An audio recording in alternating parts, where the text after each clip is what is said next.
live from the National News Studio, Sri Lanka.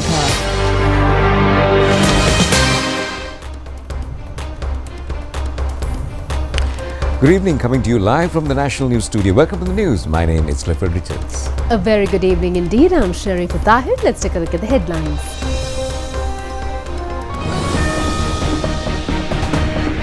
"170 kilos of heroin destroyed after completing court procedure. Underworld will be completely eliminated under the leadership of the President," asserts the Minister of Justice. A new digital system to provide disaster relief to the people in a transparent manner. The President supervises the new plans and implementation of A Place to Belong, A Beautiful Life national program. School timings not to be extended until schools and transport system is normalized. Talpe railway station dedicated to the public after renovation. Digital bus fee system commenced in SLTB. Progress reported in container operations at the Colombo harbour. Pinnamala Elephant Orphanage earns an income exceeding 1,090 million rupees in 2025. 24 persons perish in an Ukraine attack targeting a hotel at Kherson under Russian rule. Another 50 injured.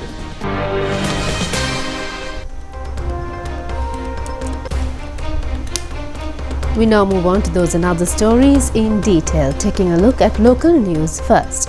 170 kilos of heroin destroyed after completing court procedure at Laktowatta police furnace in Puttalam.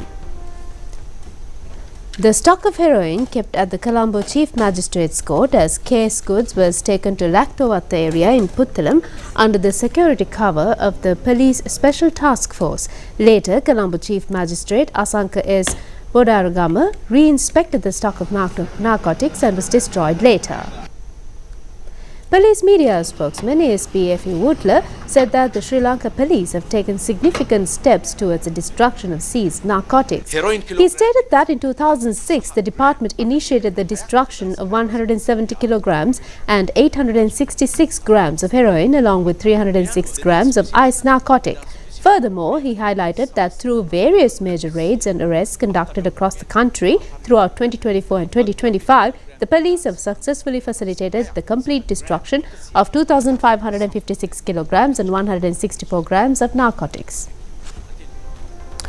President Anukumar Dissanayake has instructed the officials to ensure that all housing projects planned under the 2026 budget allocations are completed within the stipulated timeframes and handed over to the public without delay.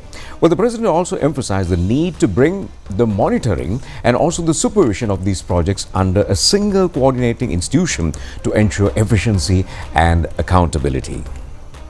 The President made these remarks during a discussion held at the Presidential Secretariat today with the officials of the National Housing Development Authority to review the planning and current status of the housing projects, including the National Housing Program, titled A Place to Belong, A Beautiful Life, to be implemented under the 2026 budget.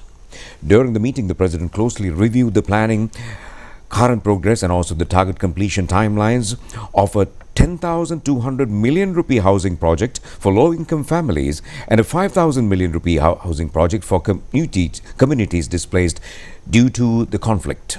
Attention was also drawn to the housing projects initiated in previous years under the Housing Authority that have yet to be completed, with emphasis placed on expediting their completion. The government has taken steps to implement a specialized high-tech inventory management system to provide swift relief services with full transparency to those affected by Cyclone Ditwa. A discussion regarding the system's future operations was held yesterday at the Presidential Secretariat. Officials from the Presidential Secretariat, the Ministry of Defence, the National Disaster Relief Services Centre, the Ministry of Digital Economy and Science Technologies Private Limited participated in the meeting. This inventory management system is introduced to the NDRSC through the intervention of the Presidential Secretariat. The Presidential Media Division states that this new software system will streamline the distribution process of disaster relief services. The system is capable of accurately recording and managing all material aid from the point of collection from foreign agencies and local or international donors through to final delivery to the end beneficiary. This software system is provided free of charge by Santa Technologies Private Limited. The relevant memorandum of understanding is scheduled to be signed next week.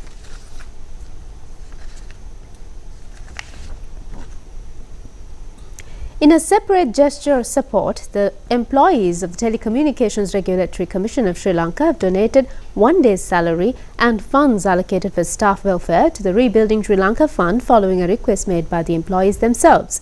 The relevant cheque was presented today to the Secretary to the President, Dr. Nandik Sanath Kumanayaka, by the Director General of the Commission, Air Vice Marshal Bandula Herath. The Ministry of Education has decided not to extend school hours during the 2026 academic year. That's until the school and transport systems are fully restored. Well, this decision follows the recent disaster situations in the country and also the subsequent damage caused to the schools and transportation infrastructure in several provinces. Well, the ministry announced these measures in a statement regarding the academic activities for 2026. Accordingly, school hours of grades 5 to 13 will remain unchanged from 7:30 a.m. to 1:30 p.m. throughout 2026. The first term of all government schools, government-approved private schools and Piravenas is scheduled to commence on 5th January 2026 for grades 6 to 13. There will be 7 periods per day and each period lasting 45 minutes. The education reform process will be implemented for grade 1 and grade 6 starting this year. Under the education reform process, formal academic activities for grade 6 are scheduled to begin on the 21st of January 2026. The identification process for grade 1 students will begin on 5th Jan, while formal academic studies for the students will officially commence on 29th January. Arrangements have been made to distribute activity books for grade 1 and learning modules for grade 6 to students before their respective starting dates. The distribution of textbooks for all other grades have already been completed. Meanwhile, the remaining portion of the 2025 GCE Advanced Level Examination is scheduled to be held from the 12th January to 20th January. The Ministry of Education, Higher Education and Vocational Education stated that a detailed circular regarding these matters will be issued today.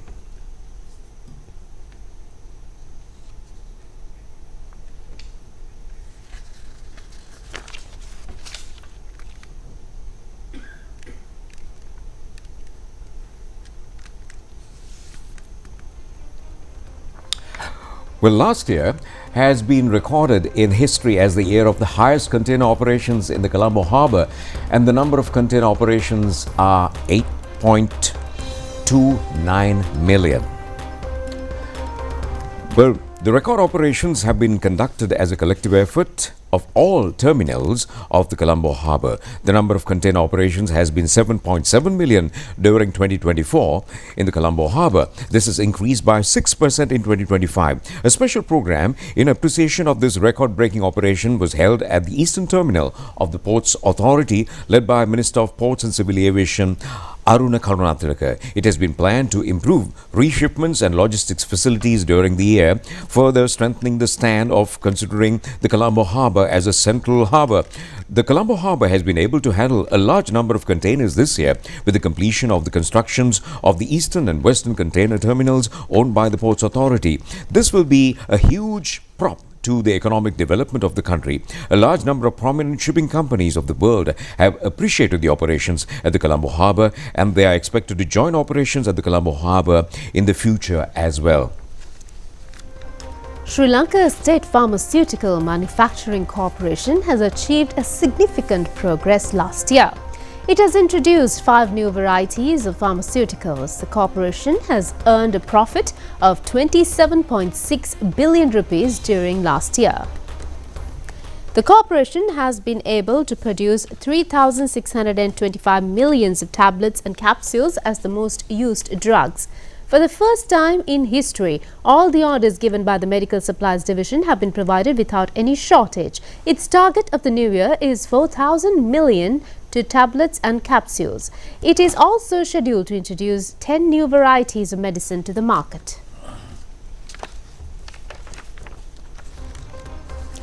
Modernized Talpe railway station was declared open today. This project has been implemented under the national program to modernize 100 railway stations. The project has been named Dream Destination and a sum of 55 million rupees has been spent for the project. It is expected to convert railway stations of this country into attractive and efficient service places. Deputy Ministers Nalin Hevage and Ratna Gamage and a group of several others officials were present on this occasion.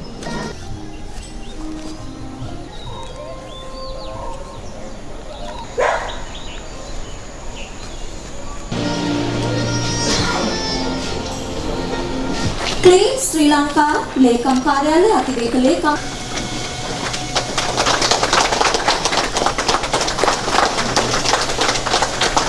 particularly as we are a country that's trying to develop our tourism.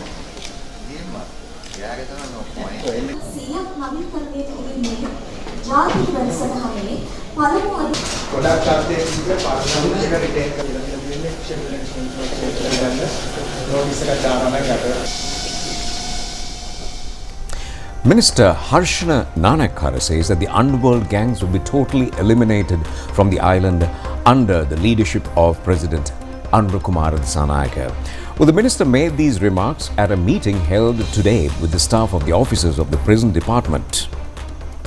The meeting has been organized at the prison department premises. The 10 vans, 3 tractors and a stock of computers provided by the government to the prisons were symbolically handed over to this event, and the items worth 913 million rupees. Commissioner General of Prisons Nishan Dhanasingh and many others were present at this meeting.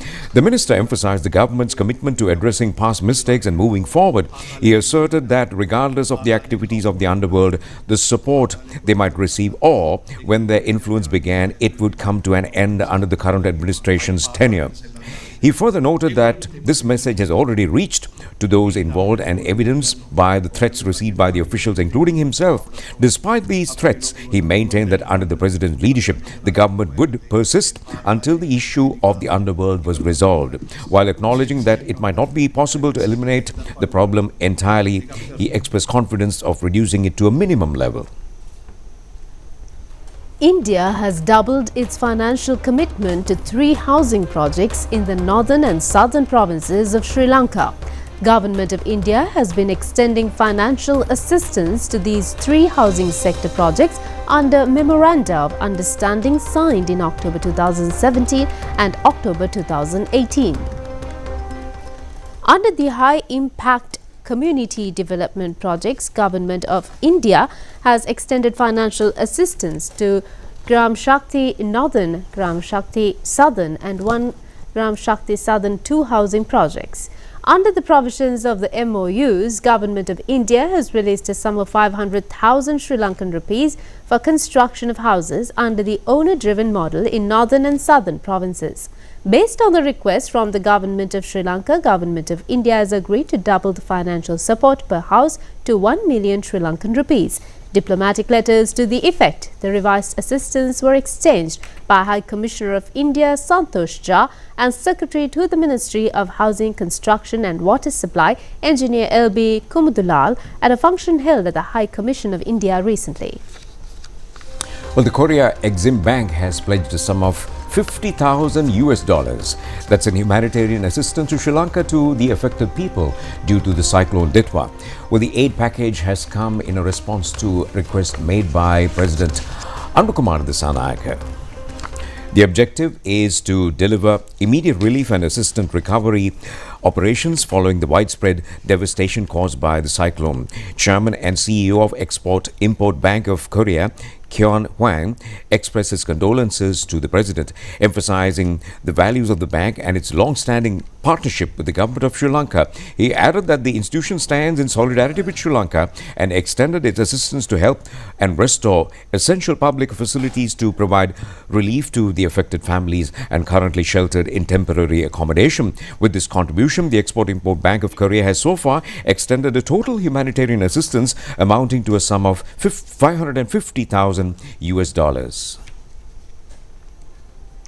President Anurukumara Dissanayake met Mahanayaka Theras of the Ramanya Mahanikaya and Amarapura Mahanikaya yesterday. Well, the President received blessings of the Mahanayaka Theras at this meeting. The President visited the Miniyolua Sri Vidyavasa Pirimana Vihare in Meerigama last afternoon and met the Mahanayaka of the Sri Lanka Ramanya Nikaya Aggamaha Pandita Most Venerable Makulavi Bimala Thera. He engaged in a short mutual discussion there, inquiring the well-being of the Mahanayaka Thera, and the Mahasangha chanted the Setpirit, invoking blessings on the President and the government for the success of the activities in the new year. The President Anurukumara Dissanayake went to the headquarters of the Amarapura Mahanikaya in Vellavatta last evening and met the Mahanayaka, the Most Venerable Karaguda Uyanguda Maitri Murti Thera. He also engaged in a short discussion with the Thera, and the Mahasangha invoked blessings on the President by chanting Setpirit.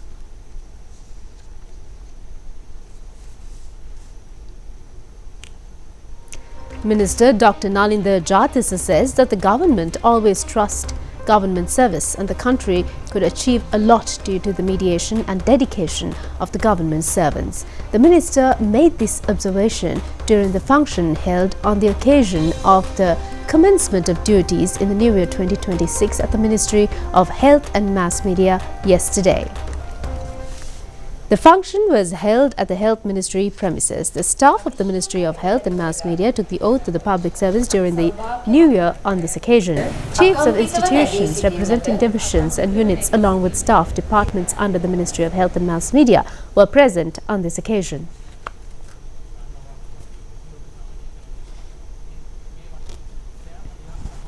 Minister Dr. Nalinda Jatisa said that the country recorded its highest ever revenue, exceeding all previous targets. He emphasized that this period also saw the largest influx of tourists in the nation's history, alongside a record-breaking $17 billion in export earnings. He credited public service employees as the backbone of these significant national successes. The Sri Lanka Foundation Institute SLFI introduced its official website and also an educational programs yesterday in line with the assuming duties of the new year yesterday. Well, the function was held under the patronage of the Deputy Minister of Mass Media, Dr. Kaushalya Ariyaratne. Well, the new website, which is comprised with many new features, was introduced in connection with the GovPay digital payment system implemented by the government, and accordingly it can be considered as a digital platform with easy access to online payment facilities, library services and student admissions. It can also be considered as a significant milestone in the country's digital transformation process. The news magazine, which is included with the training programs and institutional activities of the Sri Lanka Foundation, was also officially handed over to the Deputy Minister Dr. Kaushalya Ariyaratne at this occasion. The Deputy Minister extended her best wishes for the relaunch of the magazine, noting its fresh new look. She highlighted that this is the first edition published since 2023, and as a result, a significant effort has been made to pack it with wealth of information, especially since there has been a gap in publication. Looking forward, she expressed her hope that if the magazine can be published on a quarterly basis, it could serve as a valuable platform to gather and refine a diverse range of ideological perspectives, making it even more comprehensive and polished public education in the future. We now move on to more local news items in brief. Chairman of the Mathugama Pradesha Sabha, Kasun Munasinghe, has been remanded until the 8th of this month. He was remanded under the charge of disturbing the duty of Secretary of the Mathugama Pradesha Sabha. Police arrested the chairman and produced before the Mathugama magistrate and then was ordered to be remanded.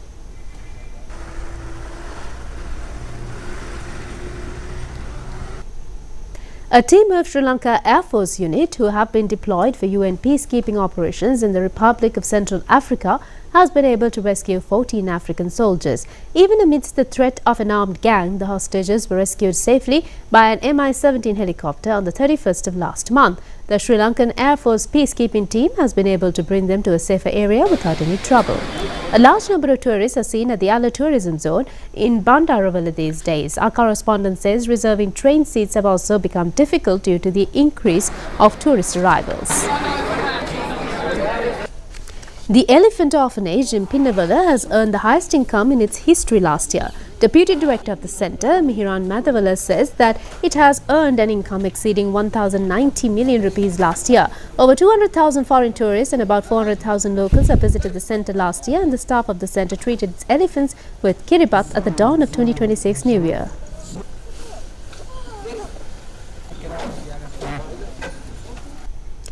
The digital payment system for SLTB buses is effective from yesterday. The opening program commenced at the Makumbara Multimodal Transport Centre. Under the new system, passengers are able to pay the scheduled fee only without paying extra amount. Well, development of 76 rural roads commenced yesterday. That's under the Punarudayata Maga program. In addition, bus services will be started in 40 rural roads where no bus services were available so far. Well, the aim of this program is to enhance the living status of rural people, and the project is implemented by the Ministry of Transport, Highways and Urban Development. A sum of 5,000 million rupees has been allocated for this purpose, and under the project, development work of Lazarus Road in Negombo was launched under the patronage of Deputy Minister Sugat Tilakaratne. Development work of the access road to Panama, North Fisheries Village, commenced today at a cost of 5 million rupees. 500 meters segment of the Gamadumawata Cultura North being developed under this program. Road construction work started today. A sum of 12.5 million rupees has been allocated for this project, and that will benefit people in about 100 households in the area. Parliamentarians Nandana Padmakumara and Dushanka Ranganath and several others were present on this occasion. Carpeting of the Bangalore Road in Ratmalana is starting yesterday at a cost of 18.1 million rupees. A tree planting program on either side of the road was also conducted. Parliamentarian Samanmali Gunasinghe and several others were present at this event. The Sri Lanka Computer Emergency Readiness Team says that 12,650 complaints have been received last year regarding the misuse of social media and the internet. It pointed out that this has been a considerable hike compared to 2024. Most of the complaints were regarding fake accounts, hacked accounts, financial frauds committed via social media. Complaints pertaining to sexual harassment to elders, hate and abuse contents were at a very high rate. According to CERT, the reason has been the lack of sufficient knowledge with public regarding the internet protection procedure. It cautions the public not to share personal or financial information via internet and to be on alert at all times. They have requested the people to inform the hotline 101 in case of information regarding such malpractices. Well, next we are moving on to the Colombo Stock Exchange news, and this is in fact the first edition where we are having stock related news in the year, and this item will be continued in our subsequent bulletins every day on a daily basis. The Colombo Stock Exchange ended today's trading higher, and the all share price index closed at 22,864.08 units after rising by 239.77 points, which represents a 1.06% change, and the S&P SL20 index closing at 6,186.09. That's up by 28.71 points, or an increase of 0.47%.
eastern, northern and Uva provinces during the coming days due to the development of a low-level atmospheric disturbance to the east of Sri Lanka, and showers will occur at times in the eastern, central and north central and Uva provinces and also in the Hambantota district. Fairly heavy falls above 75 millimeters are likely at some places in eastern and Uva provinces and in Matare, Nuwara and Polonnaruwa districts.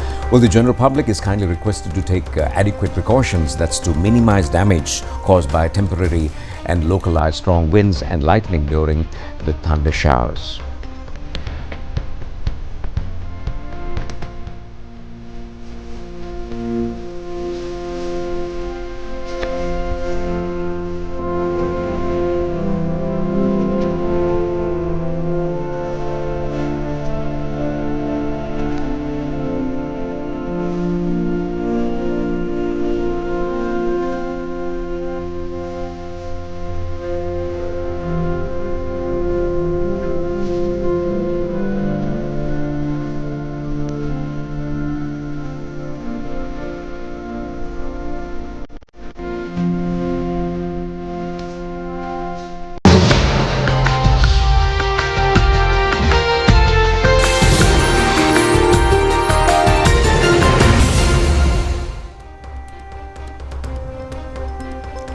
Welcome back, and we now move on to news overseas.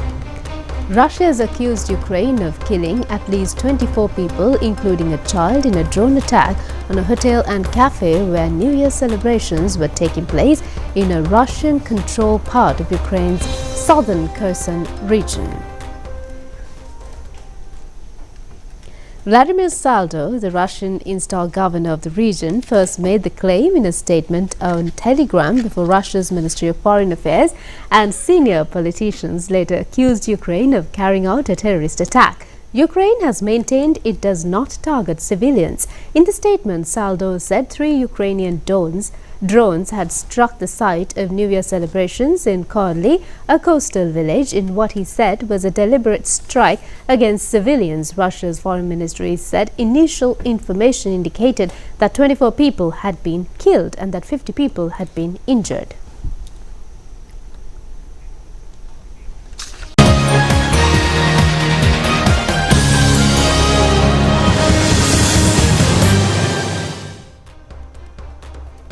Moving on to the sports news, Sri Lanka Cricket has unveiled a strong 15-member squad for the ICC Men's Under-19 Cricket World Cup 2026 as the island nation sets its sights on youth cricket's biggest global stage and this is led by Wimat Dinsara, and the team will compete against the world's top emerging sides in a tournament jointly hosted by Namibia and Zimbabwe. Sri Lanka Cricket selection panel has named a 15-member under-19 squad for the ICC Men's Cricket World Cup 2026, scheduled to run from 15th of January to the 6th of February. Akabi Jagamage has been named as the vice-captain as Sri Lanka looks forward to build on its Super 6 finish at the previous edition of the tournament. The squad featured a balanced combination of promising batters and versatile all-rounders. As part of their preparation, Sri Lanka under-19 team is set to depart for Namibia on the 1st of January, allowing valuable time to acclimatize ahead of the global event. Sri Lanka have been drawn into a Group A alongside defending champions Australia, Ireland and Japan. The Islanders will open the World Cup campaign against Japan on the 17th of January, aiming to make a confident start and stake at an early claim of the tournament.